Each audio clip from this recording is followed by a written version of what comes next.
imagine there's no heaven.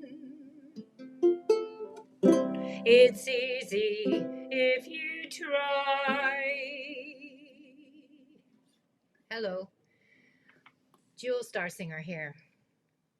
So today I want to talk about the feminist rebellion and hypocrisy. Because when I was young, in the second wave feminism in the 60s and 70s and the 80s, I was a young woman. I got pregnant, I had boys, and we were always fighting against something. But what was it? We didn't know. I didn't know. I was just trying to be good and right. And I realized over the years that there's a lot to be said about hypocrisy. But guess what? I think we're all hypocrites. We just see it and we don't call it out. Now, why is that? I rebelled against the lies I saw the adults telling when I was a kid. Jimmy Dore's mom said, he's not an alcoholic, he's a drinker.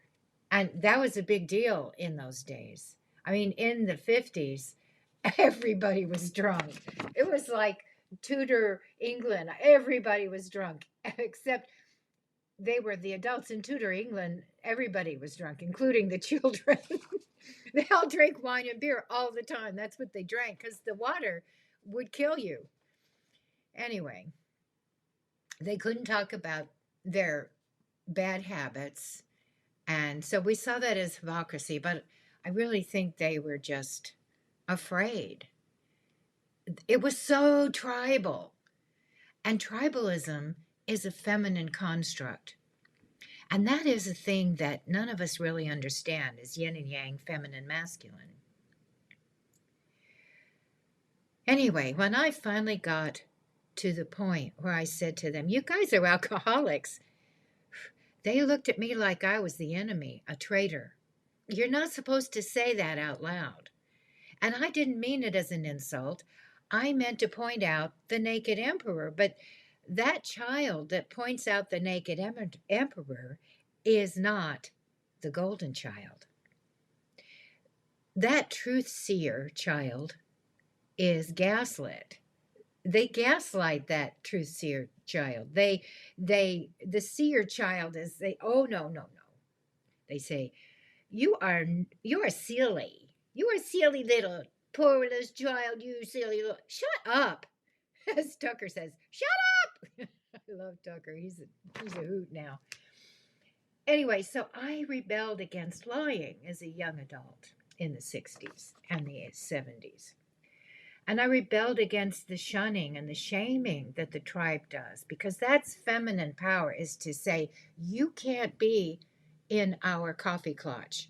You can't be with us because you have done things that don't fit in with what we do, which makes our system work. You're breaking our system. Stop it. Shut up. So that's femininity right there. And so feminine violence is not, I'll hit you. We hate hitting.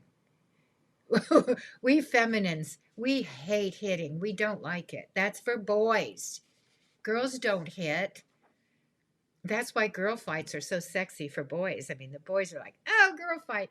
So, we have fight in us, and I'm not saying that doesn't happen and it's an untrue thing, but the nature of the yin, feminine, is to get revenge.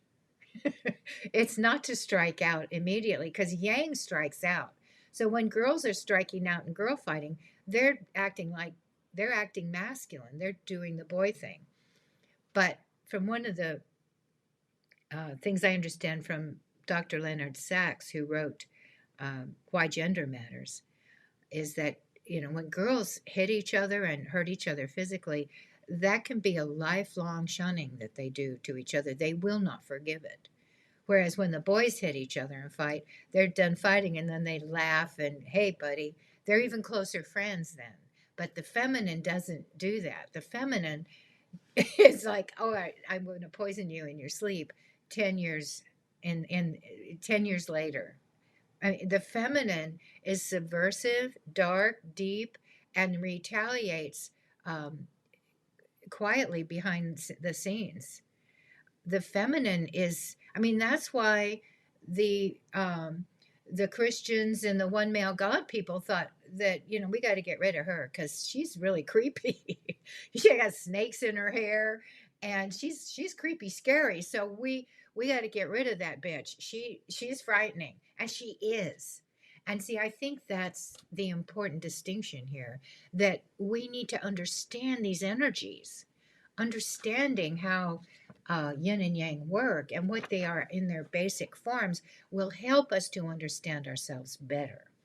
All right, so I rebelled against the lying, but they weren't lying to be um, subversive, mean, or wrong. Cultures lie to so we can all fit in together. That's the purpose of it. So seeing the hypocrisy really isn't helpful, and calling it out really isn't that helpful, but understanding it is. Shame is a feminine control system. Shame and blame are feminine controls. The masculine, the yang, that'll just knock the shit out of you, right? So I used to say that women have been called men for eons, and so why not switch it and call out the opposite and say and call and have men be she and womankind? But evidently that's not working out as I'd hoped, because women, even when we were mankind and we were all being called by the masculine pronoun, we knew we weren't men. Just because you were saying he and mankind, women and men, we all knew that women were still women, even though we used the masculine pronoun. And that's what I thought it when I was younger. I thought, oh, well, let's just switch it over and call men women and see how that's going to work out. Well, obviously, I was wrong about that. And because evidently, the left brain, the yang side of our brain, the masculine side of our brain, according to Dr. McGilchrist, is the one that is very literal and doesn't see nuance. So what we've got is the left brain's in charge, and now these dudes are running around saying, well, I'm going to literally change into a woman. Well, that's the left brain maniac that's kind of like, I think it's the boss of us these days. And so I think it's important to understand and see these distinctions. Um, well, let's see what's there's a difference. I've got notes. I'm looking at my notes right now because I'm rambling a bit, which I do. All right, so we did adopt the behavior of the masculine because we saw it as a man's world, and it was and is, because the left brain is in charge. So that means it's a man's world, because though women and men both have two sides of the brain, what has gone on over time is that we have decided that if we can see black and white and we can grab on to right and wrong in a very literal sense, that's the left brain, that's the yang brain in charge. So women have been working towards having our left brains activated more. And women can be just as big of asshole control freaks as men. It's the right feminine side that's much more understanding and sees a bigger picture.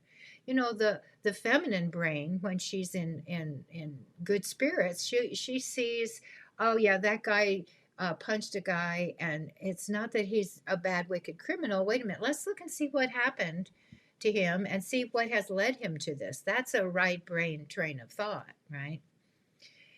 Anyway, but as usual, the attempts to behave in one's true nature haven't worked out so well. I like to use this analogy. Asking the legless snake to jump is an unrealistic request. I see people who are unable to perform the tasks required by modern culture, by modern left brain cultures, you have to work hard, and you have to work hard and achieve something. Well, not everybody is meant to live in that way. There are people who have things to offer that are not about achieving goals. Maybe the simpleton is there to make us grateful for our higher stage of understanding. Or maybe getting simple is needed. Maybe we need to be more simplistic. So, what if we punish a snake because it refuses to jump?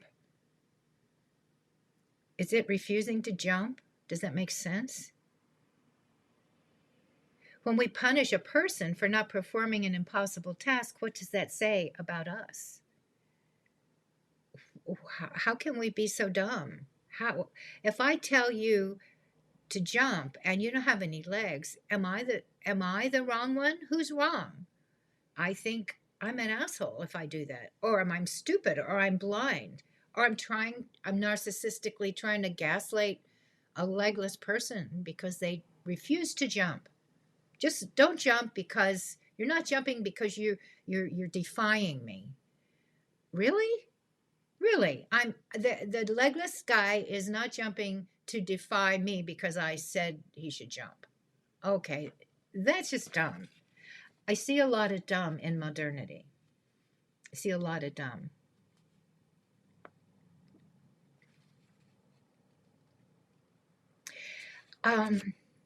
Okay. And that dumb comes from what?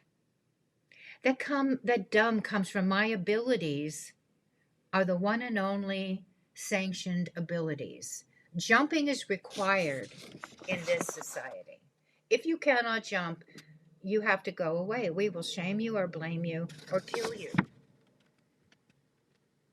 That's what it says.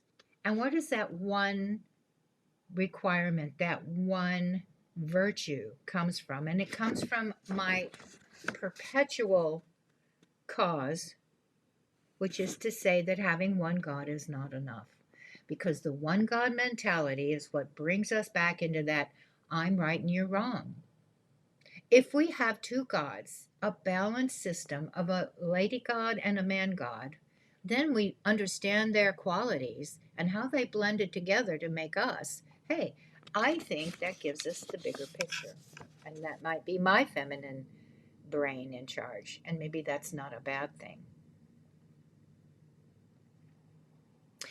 Because if I don't do that, then I'm saying to the legless man, I know how to jump, and your refusal to jump like me is an act of treason.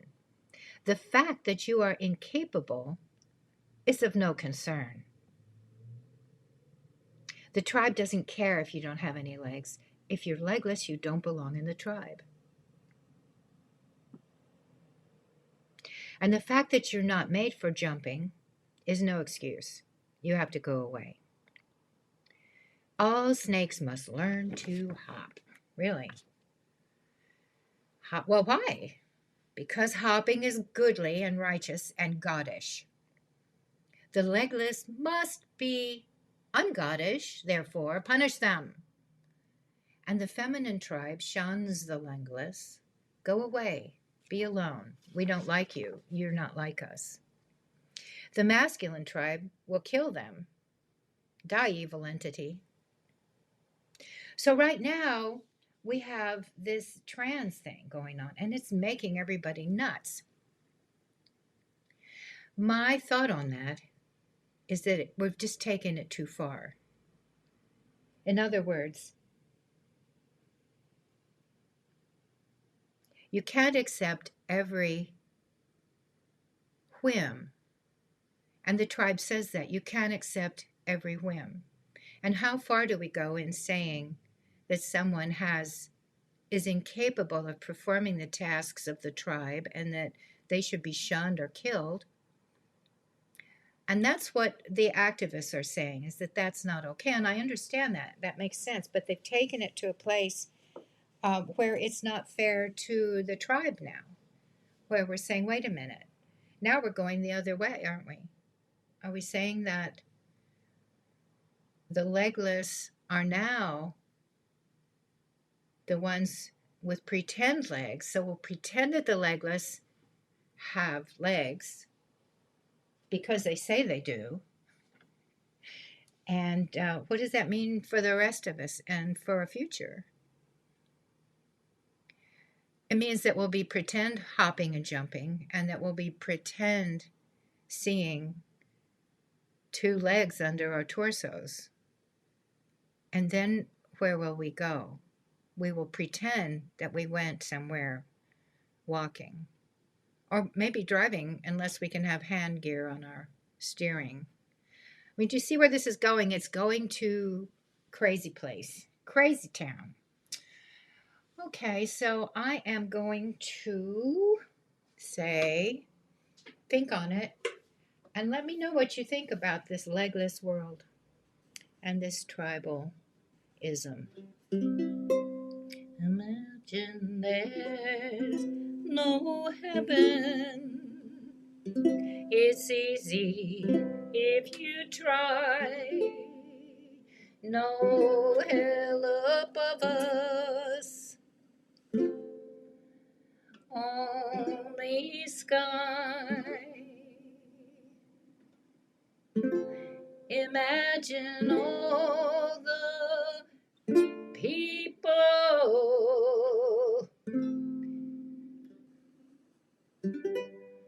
living for today.